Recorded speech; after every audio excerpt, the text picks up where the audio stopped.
नमस्कार प्यारे बच्चों, आप सभी का हमारे ऑनलाइन YouTube चैनल पर हार्दिक स्वागत है। प्रिय विद्यार्थियों, आज से हम आपके लिए लेकर हैं कक्षा 10वीं का सुपर फास्ट बैच। आज से आपको हमारी कक्षा 10वीं की जो ऑनलाइन क्लास है वो मिलने लगेगी और सुपर फास्ट ये ऑनलाइन बैच रहेगा, जिसके अंतर्गत आपको मुख्य रूप से साइंस की क्लास मिलेगी। साइंस के अलावा आपको गणित की, प्रिय विद्यार्थी किसकी, साइंस के अलावा आपको गणित की, अंग्रेजी की, जो ये तीन विषय है, और साइंस विज्ञान, इन तीनों के जो कोर्स है सुपर फास्ट कोर्स के अंतर्गत इनके मात्र ऑनलाइन कोर्स 2 महीने में, कितने महीने में, 2 महीने में पूरे करवा दिए जाएंगे। यानी कि अर्धवार्षिक से पहले पहले आपका जितना भी सिलेबस है प्रिय विद्यार्थियों वो यहाँ पर समाप्त करा दिया जाएगा। और मुख्य बात यह है कि जो आपकी क्लासें रहेगी वो 1 लाइन नोट्स पर आधारित, किस पर, बिल्कुल नोट्स पैटर्न पढ़ाएंगे। और इंपॉर्टेंट अच्छी बात है, आपको प्रत्येक क्लास के बाद इसकी पीडीएफ मिलेगी। क्या मिलेगी बच्चों? पीडीएफ मिलेगी, जहां से आप इसका प्रिंट आउट यानी कि फोटोकॉपी बाहर निकला सकते हैं और अच्छी तरह से उसको पढ़कर अपनी तैयारी अच्छी कर सकते हैं। तो आज अपन साइंस की क्लास शुरू करेंगे, जिसके अंतर्गत आज हमारा पहली क्लास है और पहला अध्याय है कक्षा 10वीं के अंतर्गत रासायनिक अभिक्रियाएं एवं समीकरण। तो शुरू करते हैं। जल्दी से वीडियो को लाइक करें, शेयर करें अपने सभी मित्रों के साथ। आपके जो भी क्लास में दोस्त हैं सभी के साथ वीडियो को शेयर जरूर कीजिएगा। देखिए, जो पहला पार्ट है बच्चों उसका नाम है रासायनिक अभिक्रियाएं एवं समीकरण। ये आपके विज्ञान का 10वीं का पहला पार्ट है। देखिए, नोट्स पैटर्न पर बिल्कुल नोट्स बना के मैं लेकर आया हूं। यहाँ पे सबसे पहले पढ़ेंगे रासायनिक अभिक्रिया क्या होती है। किसके बारे में पढ़ना बच्चों?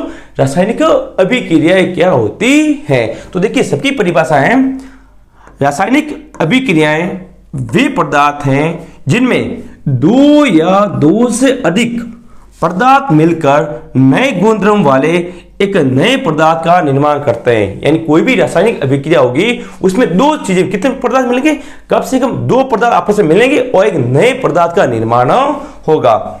यहां पर आप देख सकते हैं ये एक अभिक्रिया दी गई है। यहां पे H2 है, क्या प्रिय विद्यार्थियों, तो H2 प्लस O2 क्या बनेगा, H2, ठीक है ना। यहां पर है, थोड़ा टाइपिंग यहां पर सही नहीं हो पाती। दूसरा है Mg यानी मैग्नीशियम, मैग्नीशियम और ऑक्सीजन।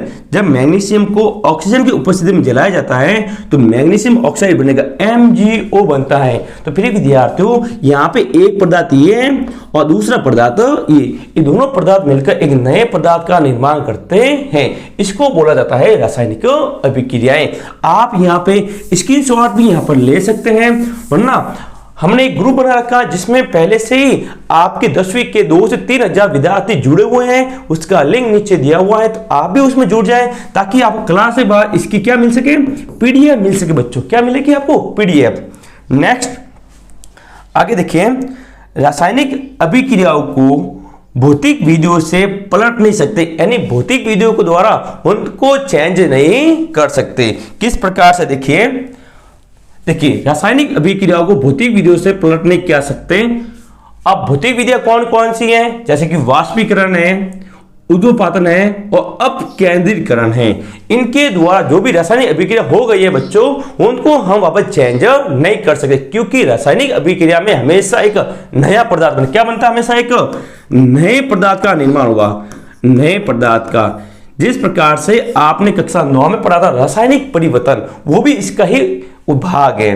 देखिए, रासायनिक अभिक्रिया के उदाहरण हम देख सकते हैं, जैसे कि भोजन का पकना, यानी कि एक बार भोजन पक गया तो वो बन गया, नई चीज बन गई है, वापस पहले जैसी नहीं बन गई। श्वसन, हम सांस लेते हैं, श्वसन, जैसे कि हमने ऑक्सीजन ले ली शरीर के अंदर, अब वापस ऑक्सीजन नहीं निकलेगी, अब क्या निकलती है, CO2, यानी O2 तो चली गई अंदर शरीर में, अब O2 की क्या निकलेगी बच्चों, CO2। अब CO2 क्या हो गया, एक नया पदार्थ, क्या बना, एक नया पदार्थ बना है। दूध से दही बनना, दूध से क्या बना है, दही। अब दही से दूध नहीं बन सकता, क्योंकि यहाँ पे एक रासायनिक अभिक्रिया हो गई है जिससे नए पदार्थ का निर्माण हो गया है।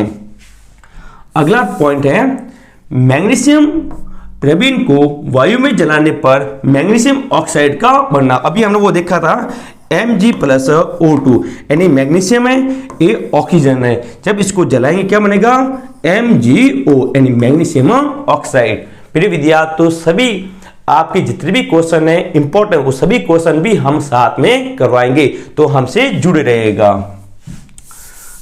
अब आप स्क्रीनशॉट लेना चाहते हैं तो ले सकते हैं। फिर हम चलते हैं अपने अगले पेज पर।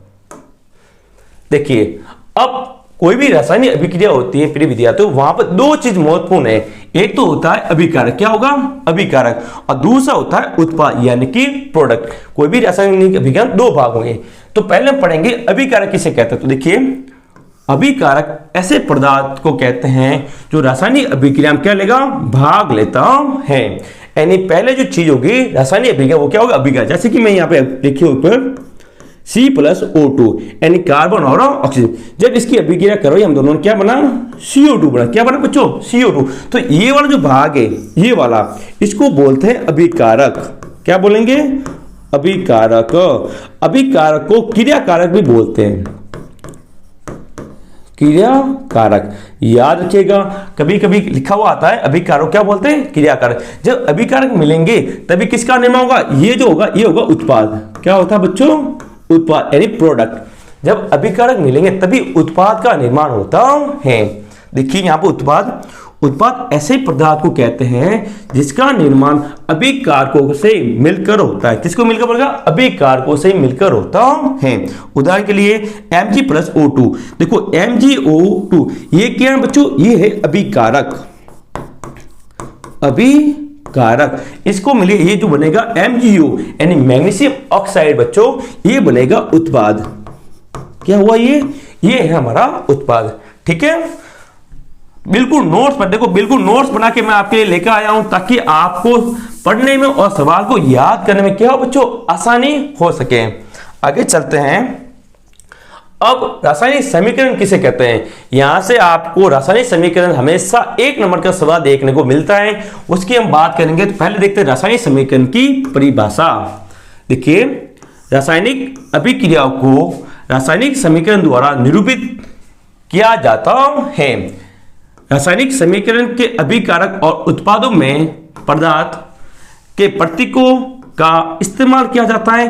प्रतीकों के साथ साथ उनकी भौतिक अवस्थाओं को भी दर्शाया जाता है। भौतिक अवस्थाओं की बात करें तो कोई भी अभिक्रिया होगी तो वहां पीछे लिखा होगा S है, G है, L है, ऐसा लिखा हुआ होगा।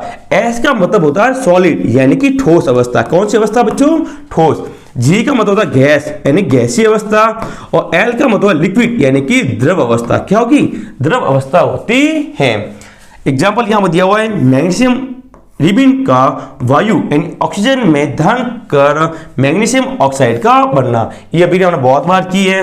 ये मैग्नीशियम, ये हमारा ऑक्सीजन, क्या बनेगा, MgO मैग्नीशियम ऑक्साइड यहां पर बनता है।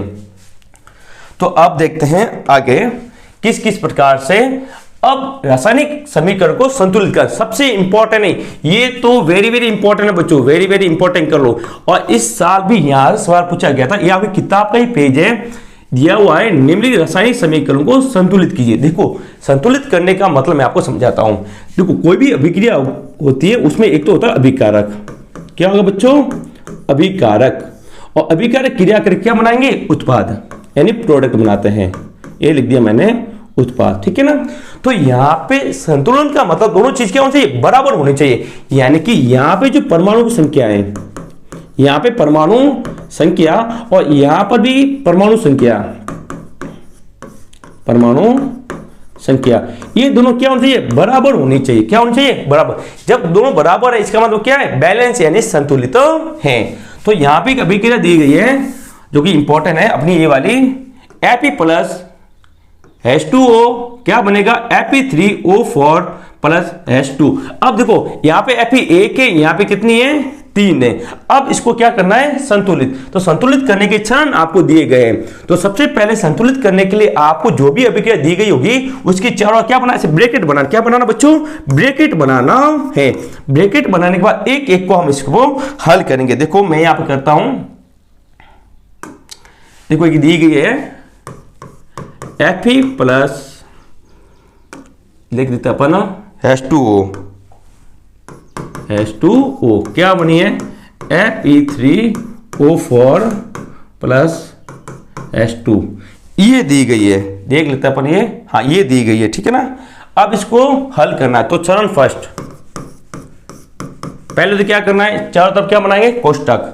तो Fe plus H2O Fe3O4 H2 सब बना लो कोष्टक ऐसे, ठीक है ना। अब एक एक को पकड़ो, किसको पकड़ो, एक एक को। सबसे पहले देखो Fe यहां पर एक है, यहां पे कितने हैं, 3, तो यहां पर भी चरण 2 में हम क्या करेंगे, Fe को संतुलित करने पर, ठीक है। तो Fe यहां पे 3 है, तो यहां पर भी क्या कर लेता हूं, एक बार 3 क्या कर दिया हमने, यहां पर 3 कर दिया। तो Fe का हमने कितने किए, 3, बाकी इसको ऐसे कैसे हमने लिख दिया, H2O Fe3O4 प्लस H2, कोष्टक वापस बना लेते हैं अपन। देखो यहां पे Fe 3 थे, तो हमने यहां पर भी Fe कितने कर दिए, 3, दोनों बराबर हो गए, इधर भी 3 और इधर भी 3। Fe के बाद यहां देखो ऑक्सीजन यहां पे कितने हैं, 4, यहां ऑक्सीजन कितना बच्चों, 1, तो ऑक्सीजन को संतुलित करते हैं। तो चरण हम 3 में किसको संतुलित करें, O2 यानी कि ऑक्सीजन को संतुलित करने पर। तो देखो यहां पे 4 है, यहां पे 1 है, तो यहां पे 4 करने हमको क्या करना, इसके आगे क्या करने पड़ेंगे, 4 करने पड़ेंगे। तो देखिए 3 Fe प्लस H2O, तो मैंने इसके बाहर कितने कर दिए, 4, ये हो गया Fe3O4 और H2। यहां पे कुछ नहीं करना, अंदर कुछ चेंज नहीं करना। अब देखिए यहां पे O4 है, F3 है, यहां पर भी संतुलित F3 हो गए, वो भी 4 हो गए, लेकिन हाइड्रोजन देखो, हाइड्रोजन यहां पे 2 है, 2 × 4 मल्टीपल कितने हो गए, 8, क्या हो गए, 8। तो यहां पे चरण 4 में हम हाइड्रोजन को H2 को क्या करेंगे, संतुलित करते हैं। कैसे कर, सीधी सी बात है, यहां पर हाइड्रोजन कितना पड़े, 2 पड़े, इसके आगे क्या करना आपको, 4 कर। जैसे ही आप 4 करोगे अभिक्रिया क्या हो जाएगी, संतुलित हो जाएगी। और संतुलित अभिक्रिया क्या होगी, मैं यहां पर लिख देता हूं ऊपर, वो होगी 3 Fe plus 4 H2O Fe3O4 plus 4 H2। ये है संतुलित अभिक्रिया। Fe के 3 गुणांक है, हाइड्रोजन के यहां पे देख सकते हैं आप, ऑक्सीजन के भी देख सकते हैं, सबकी नजर आपको यहां पर आ रहे हैं। आप स्क्रीनशॉट भी यहां पर ले सकते हैं, ठीक है।